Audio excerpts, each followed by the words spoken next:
Oh my gosh.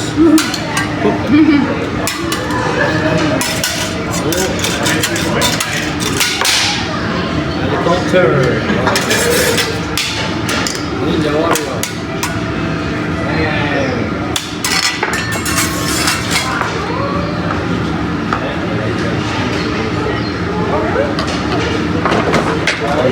Fire.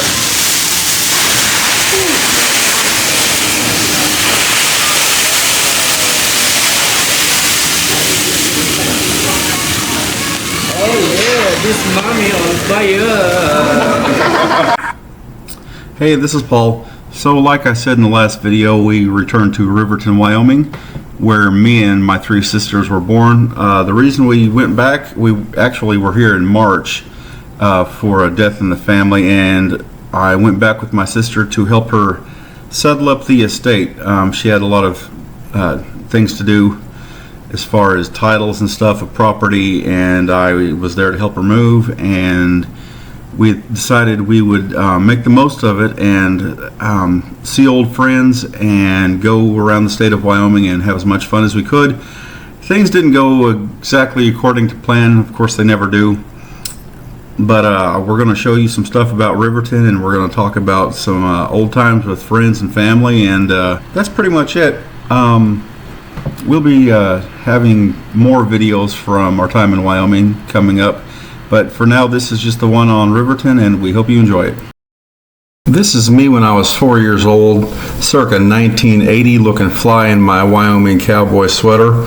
Even now, all these years later, when I see the brown and gold, when I see those Wyoming Cowboys football uniforms with that bucking horse on the helmet, it stirs my emotions and fills me with a lot of pride.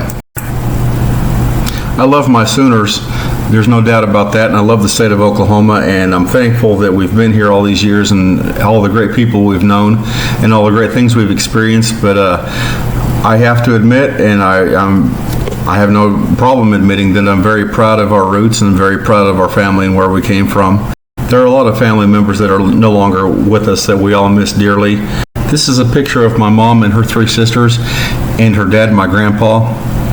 They used to all sit around the table playing a family card game known as garbage, and they'd kick all of us kids outside and we'd play freeze tag and all kinds of things, and those were great times, and we really didn't know how well we had it back then. So on the first or maybe the second day we were back in Riverton, I was driving down Federal and I saw these people holding these signs that said, "Help send kids to camp," and I saw this car wash, and I decided, yeah, that's a good idea. Our car's filthy, it's got all these bugs all over it and stuff, and it could use a good wash, and I'm always up for helping kids go to camp. So yeah, I stopped in there, and they did a pretty good job considering how many bugs were on there. They didn't get it spotless clean, but all things considered, I think they did a pretty good job, and I hope they have a great time at camp.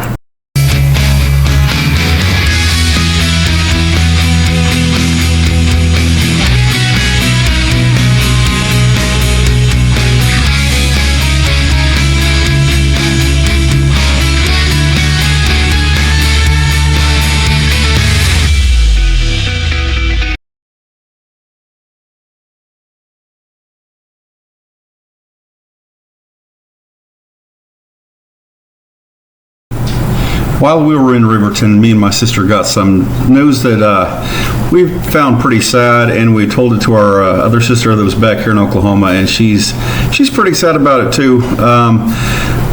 The old football stadium, Tonkin Stadium, up on the hill on Main Street is going to be torn down, along with the old high school that hasn't been used since, I think, 1979 is what we figured out. And that stadium was where my obsession with the game of football started.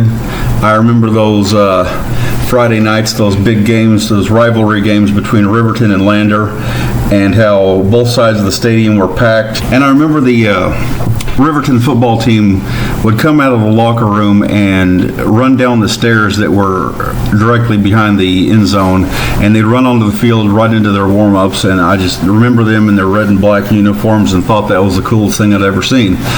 And I remember how everybody was all into the games and how intense it was and how much everybody cared about it. And I was hooked on the game of football. And just like my sisters, I'm sad to see it go. I know it's all in the name of progress, I guess, but we're really going to miss it. Riverton was a special place to grow up. It was and is the quintessential small town where everyone knows everyone. And although that was annoying while growing up, it was also a fantastic place to grow up. I have so many special and amazing memories in the Riverton High School marching band during the 1983 and 1984 school year and the fall of 1984 before we had to move away. Those Friday nights on Tonkin Field during halftime when we did our routine was some of the most cherished high school memories I have. Even the memories of my thumb freezing to the octave key of my clarinet because it was so cold. Fall there is not like fall here in Oklahoma. Running down those stairs onto the field made Tonkin Stadium unique and was one of the many reasons why we were all so proud to be Wolverines.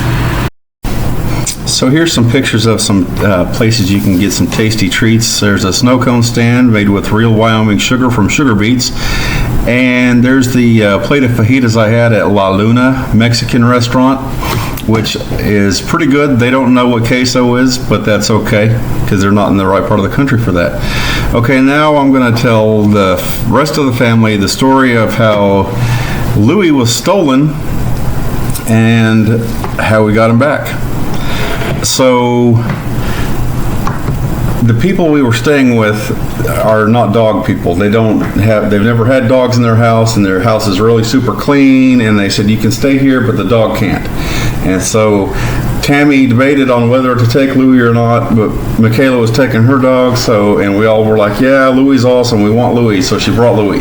So he had to stay in the trailer that we're trying to get everything out of as part of the estate, and he stayed there overnight in his crate and everything was cool, even though there were people that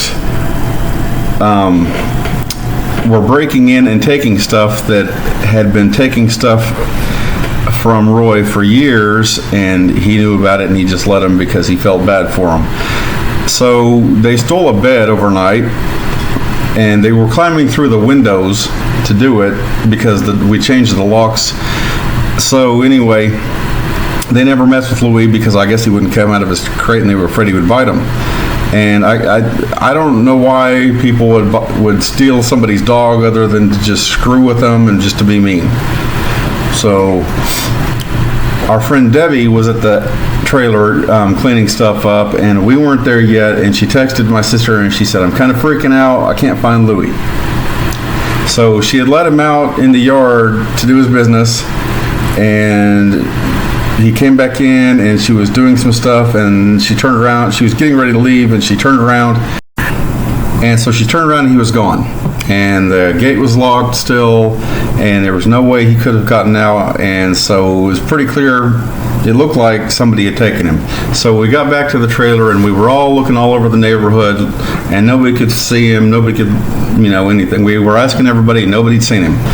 So we think he was taken by the same people that broke in and stole the bed because they knew everything we did 24/7 at the trailer. I think they had neighbors there that were spying on us for them, and so they knew when the dog wasn't being washed.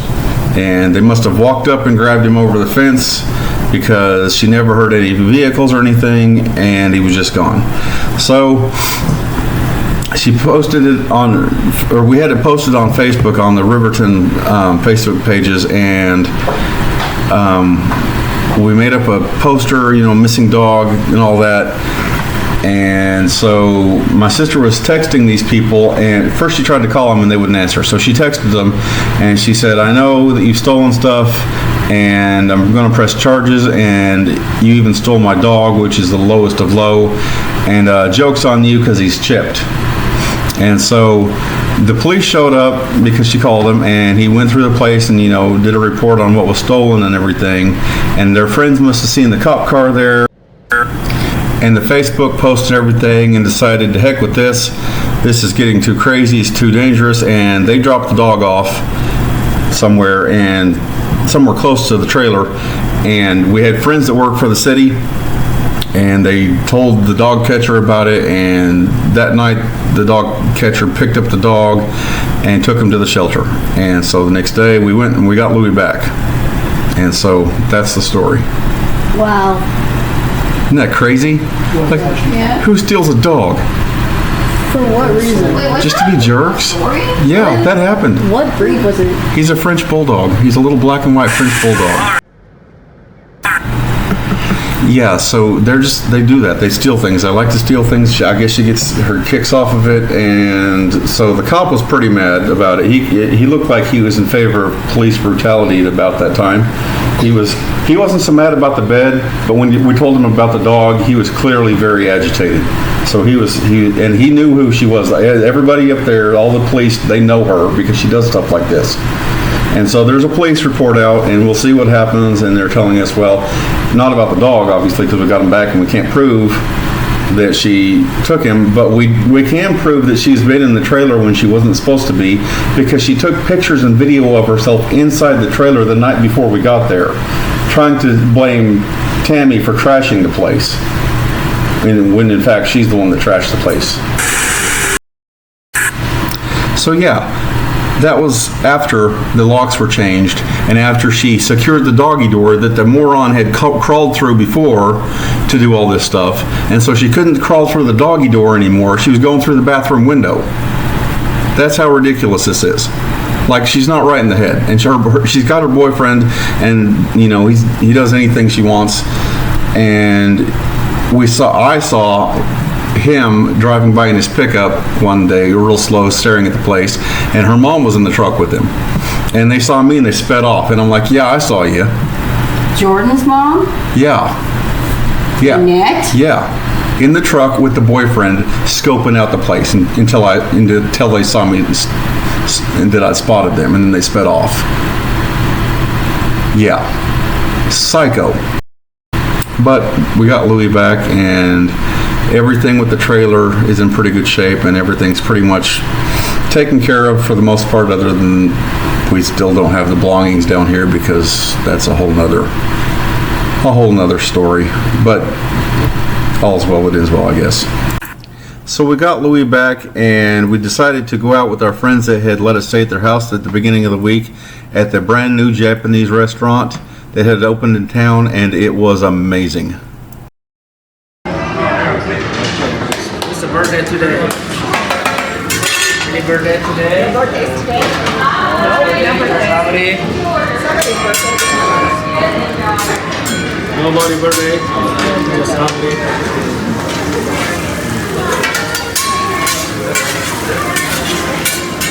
Body water, plumbing door.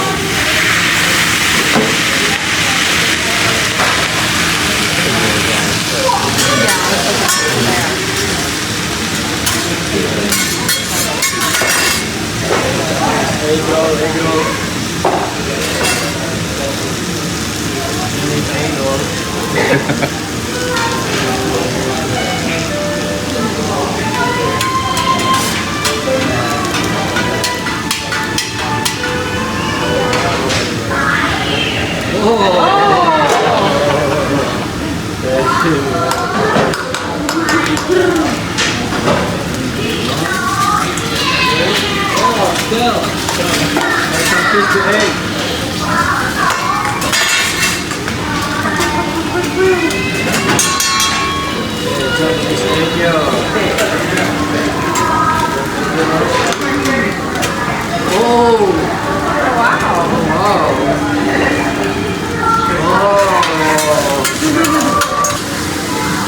Nobody birthday, huh? Just hang on.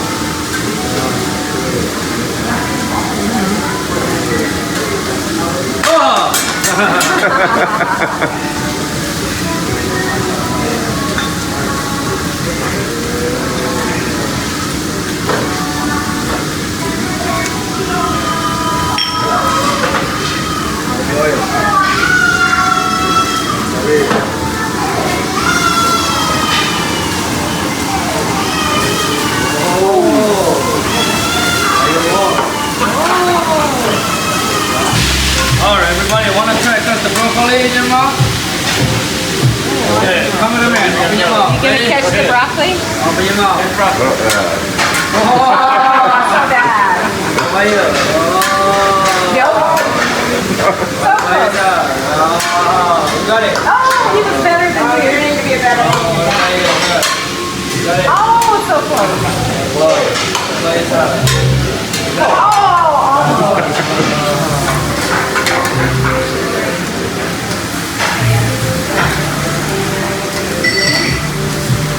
Right there?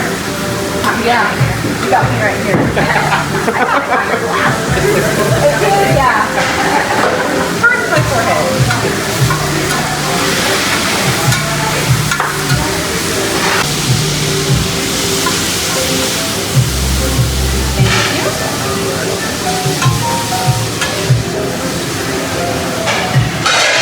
Extra for you, okay?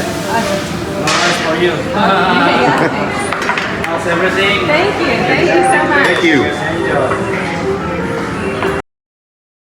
So I guess we want to say thank you to all the awesome people of Riverton that helped us with Louis, and especially our friends that helped us get him back. And despite the dog napping and the other problems with the trailer, we really did have a great time there, and we can't wait to get back there again.